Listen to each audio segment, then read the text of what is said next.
Buonasera e benvenuti al TG Sicilia. Vediamo i titoli di questa edizione.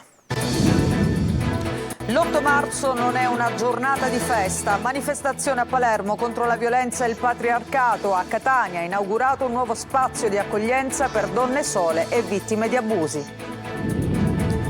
Il legame tra allevamenti intensivi, le lobby della carne e le politiche comunitarie. La denuncia in un docufilm realizzato dalla giornalista Giulia Innocenzi.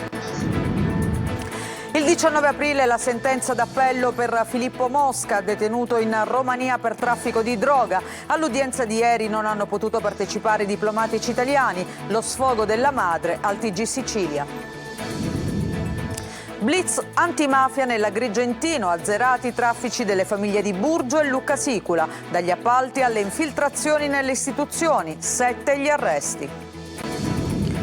Dipendenti Enel in piazza contro le carenze di organico e per garantire una migliore qualità del servizio. Mobilitazione in tutto il paese in nome della sicurezza sui posti di lavoro. A Palermo i furbetti della ZTL, più di 10.000 le auto nella lista che autorizza il passaggio nella zona a traffico limitato. La denuncia del presidente dell'azienda dei trasporti pubblici. Siracusa, 8 artisti contemporanei dialogano con Antonello da Messina. La celebre Annunciazione, riletta in chiave moderna, richiama tantissimi visitatori. Calcio, alla guida del Catania torna Michele Zeoli, con lui un altro ex rossazzurro, Leo Vanzetto. Domenica al Massimino l'esordio contro il Potenza.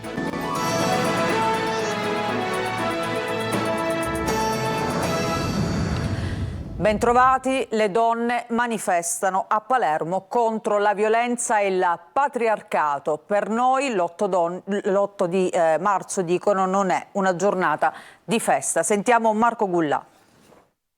Chiedono di non essere lasciate sole, manifestano anche per tutte quelle donne che non possono scioperare, come chi lavora in nero, chi viene sfruttata, chi non può manifestare perché magari assiste i propri cari H24 senza il supporto delle istituzioni.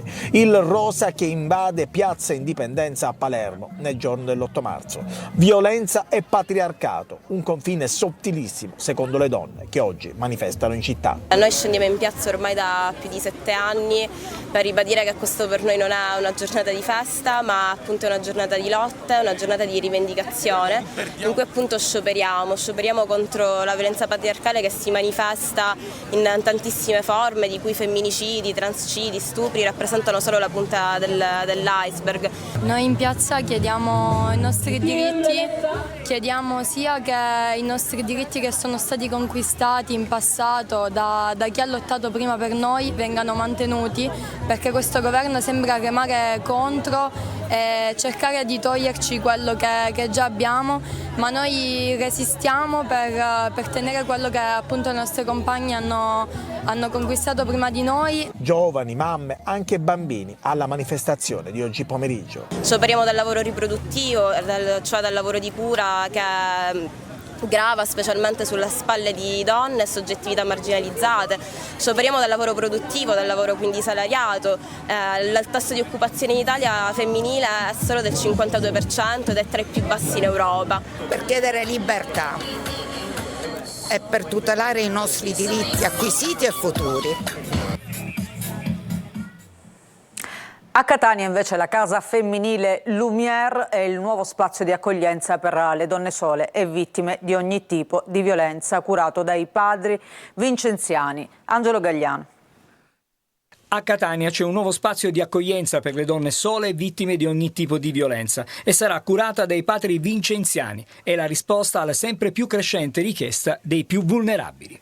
Le donne hanno bisogno di trovare un luogo sicuro nel quale raccontarsi, nel quale trovare ascolto, accoglienza e in questo caso anche la possibilità di una residenza che si prolunghi nel tempo. E io spero che la notizia che ci sia un luogo e delle persone disposte ad ascoltare si diffondi in tutta Catania e in tutti i dintorni, perché le donne possano fare riferimento a questo posto. Camere da 4 posti e bagno in camera, la casa femminile Lumière non è solo un luogo di ascolto. L'abbiamo chiamata Lumière perché vuole essere un luogo di luce per coloro che hanno perso la speranza, che vivono nel buio della sopraffazione, dell'emarginazione, che vivono il buio dell'isolamento. Sempre a Catania, ma in questura c'è la stanza rosa, pronta ad accogliere le donne che decidono di ribellarsi ai soprusi subiti.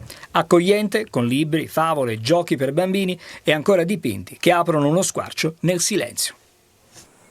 E adesso cambiamo decisamente argomento, il legame tra allevamenti intensivi, le lobby della carne e le politiche comunitarie. C'è tutto questo in un docufilm indipendente, si chiama Food for Profit, realizzato dalla giornalista Giulia Innocenzi. Sentiamo Luca Ciliberti. Food for Profit, il primo documentario che mostra il filo che lega l'industria della carne, le lobby e il potere politico. Questa volta non solo mostriamo le immagini di quello che succede all'interno degli allevamenti intensivi, ma anche il fatto che questi allevamenti sono finanziati dai sussidi europei, quindi è la politica agricola comune che destina la gran parte del suo budget agli allevamenti intensivi che maltrattano gli animali, inquinano l'ambiente e sono un pericolo per future pandemie. Noi denunciamo questo. Il film, attraverso giornalisti in incognito e sotto copertura attraverso un viaggio per l'Europa, racconta i maltrattamenti e la sofferenza inferta agli animali, ma anche lo sfruttamento dei lavoratori, l'inquinamento provocato dalle produzioni con conseguenze sulla salute delle persone e sulla biodiversità. Passa persino l'idea di produrre maiali a 6 zampe geneticamente modificati così da ricavare più prosciutti da un solo animale. Abbiamo presentato Food for Profit al Parlamento siciliano, il 20 marzo saremo anche al Parlamento italiano, nel frattempo si sta diffondendo a macchia d'olio nei cinema, nelle piazze, nei ristoranti italiani e quindi noi speriamo davvero che crei consapevolezza e che soprattutto metta fine a questi sussidi pubblici agli allevamenti intensivi. In generale serve secondo te anche, come dire, più consapevolezza rispetto a quello che portiamo a tavola?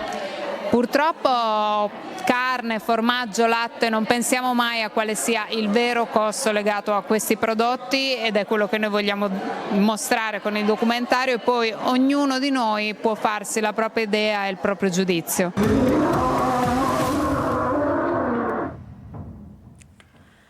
Sarà emessa il 19 aprile la sentenza nel processo di appello a Filippo Mosca, il giovane nisseno accusato di traffico di stupefacenti e detenuto in condizioni disumane in Romania per la condanna a 8 anni e 6 mesi in primo grado. Ai nostri microfoni la madre di Filippo ha detto incomprensibile il processo di ieri a porte chiuse. La donna lotta da mesi per la giustizia. Sentiamo Angelo Gagliano. Sarà emessa il 19 aprile la sentenza nei confronti di Filippo Mosca, il giovane 29enne di Caltanissetta, recluso ormai da 10 mesi nel carcere di Porta Alba a Costanza in Romania, dopo una condanna in primo grado a 8 anni e 6 mesi per traffico internazionale di sostanze stupefacenti.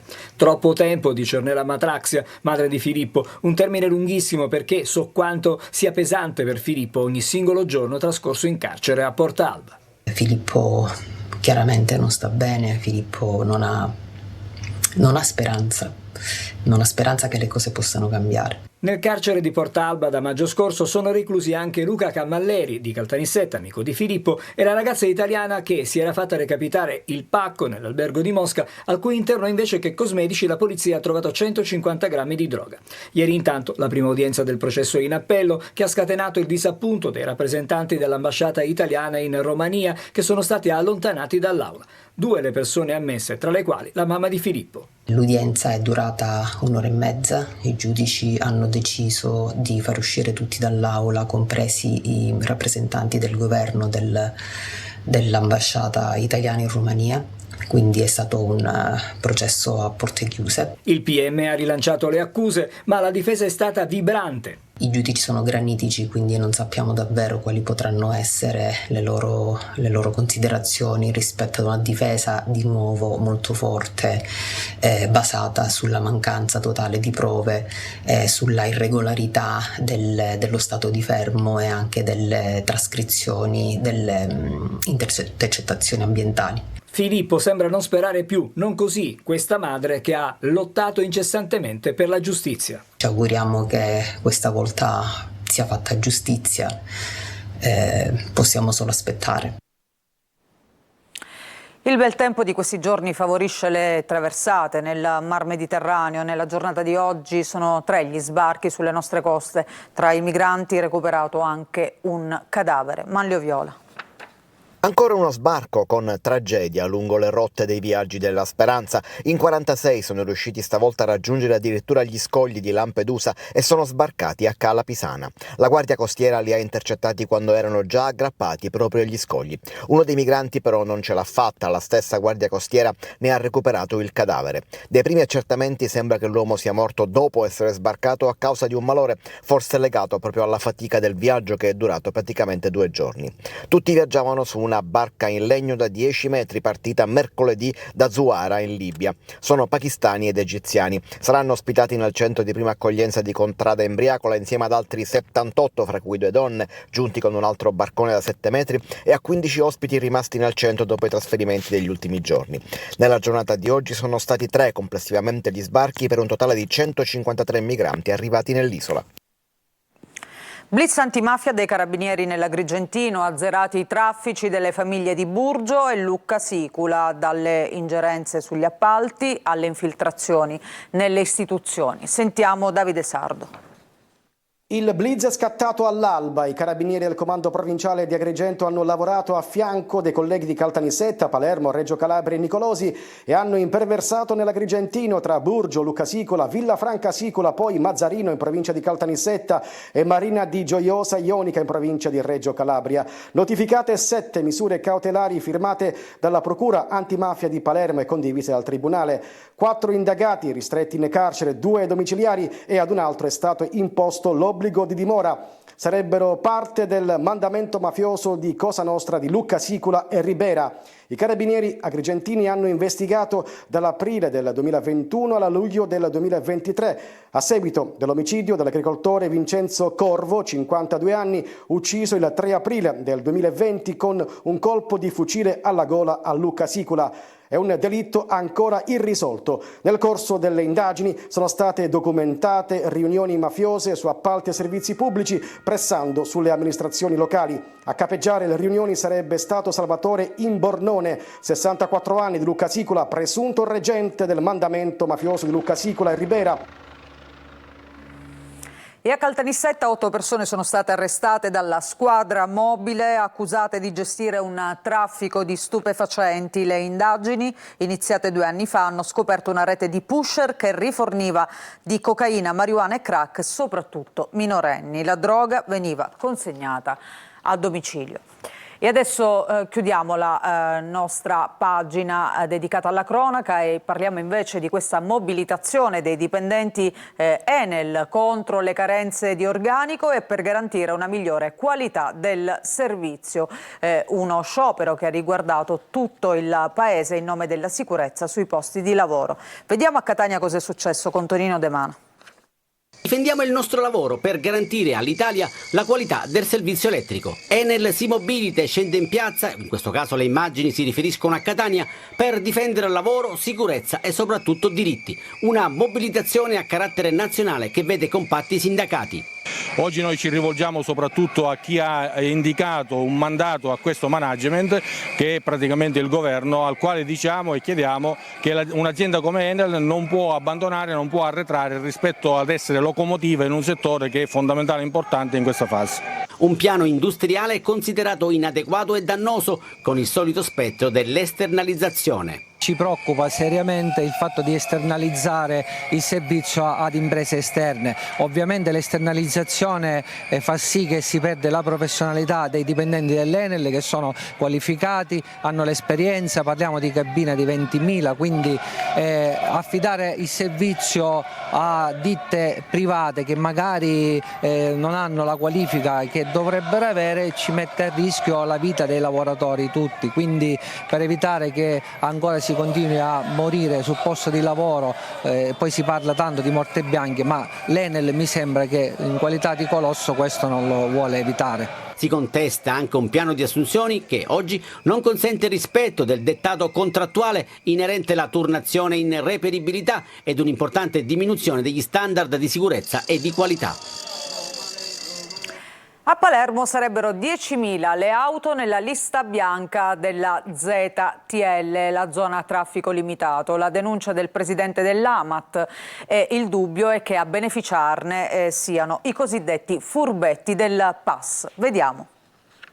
Un danno di circa 1 milione di euro in 10 anni per un abnorme numero di inserimenti di automobili nella lista bianca della ZTL di Palermo. È la denuncia fatta dal presidente dell'AMAT Giuseppe Mistretta. Targhe inserite nel sistema informatico, ovviamente gratuitamente, per ben 10.300 accessi definiti impropri da Mistretta. Una denuncia evidenziata anche da Sabrina Figuccia, presidente della terza commissione e capogruppo della Lega al Consiglio Comunale di Palermo. Il dato è sicuramente un dato che preoccupa, estremamente significativo, è frutto probabilmente, secondo la ricostruzione del Presidente, del fatto che le credenziali di accesso al sistema siano state date a tutti quei soggetti aventi diritto, all'accesso in lista bianca, che ricordiamo è lo strumento che garantisce disabili o forze dell'ordine e altri organismi accreditati a poter accedere in area ZTL senza pagare alcun costo. Richiesta la lista degli accessi. E sicuramente tra questi accessi qualche furbetto ci sarà stato.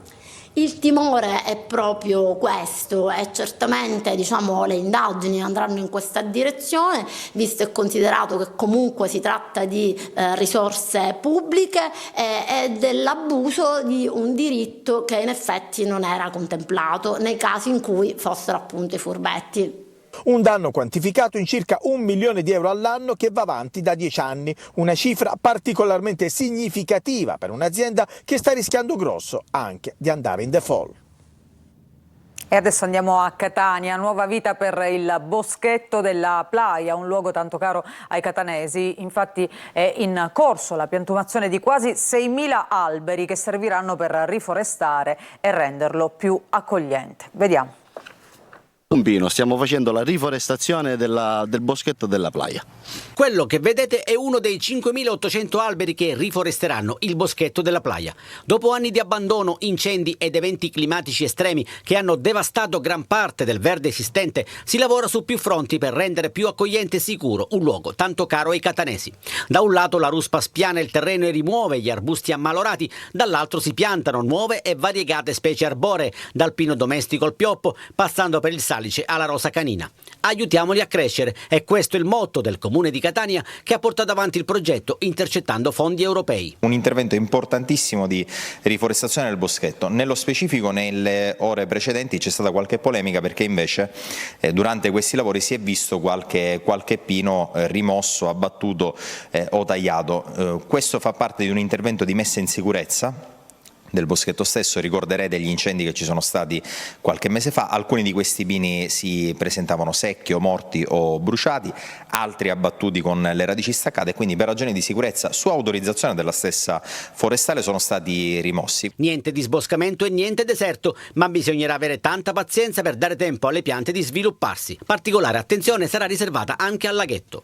Riqualificheremo anche le acque del laghetto facendo una fitodepurazione, perché è piccolino, diventa tutto verde, la fotosintesi fa i suoi effetti e volevamo impiantare delle piante acquatiche per creare un supporto praticamente a tutti quelli che sono i pesci che ci sono dentro e avete visto quasi centinaia di tartarughine che sono cresciute dei dintorni. Poi sarà tutto nelle mani dei catanesi e di madre natura. Al Museo Bellomo di Siracusa le opere di 8 artisti contemporanei che dialogano con Antonello da Messina. L'Annunciazione, riletta in chiave moderna, attrae tantissimi visitatori. Anche le nostre telecamere sono entrate in galleria con Francesco Aloi. Da Messina a Siracusa la Sicilia valorizza il grande Antonello. Qui siamo al Museo Bellomo. In questa mostra 8 artisti contemporanei reinterpretano a modo loro l'Annunciazione. Hanno reinterpretato, riflettuto sul tema dell'Annunciazione. Ecco, non è un confronto con Antonello da Messina o con la sua opera, ma sul tema dell'annunciazione in chiave moderna. In galleria ci sono le grandi opere dei maestri del passato, ma c'è spazio anche per il presente. In questa tela di Salvatore Alessi, l'annunciata è una giovane nigeriana salvata dal mare. La coperta termica di oggi per richiamare il manto della Madonna. Antonio Nuccio, artista naif che fa dell'ironia un po' il suo punto di forza, reinterpreta la composizione dell'Annunciazione col suo stile caratteristico in un ambiente siciliano. Qui Tina Sgro si concentra sull'assenza. Riempire il vuoto è un compito che spetta all'osservatore, interrogandosi sull'esistenza umana. Ma queste sono soltanto alcune delle opere in mostra a Ortigia. E noi ci fermiamo per una breve pausa, torniamo tra poco per parlare di calcio e del ritorno di Michele Zeoli sulla panchina del Catania.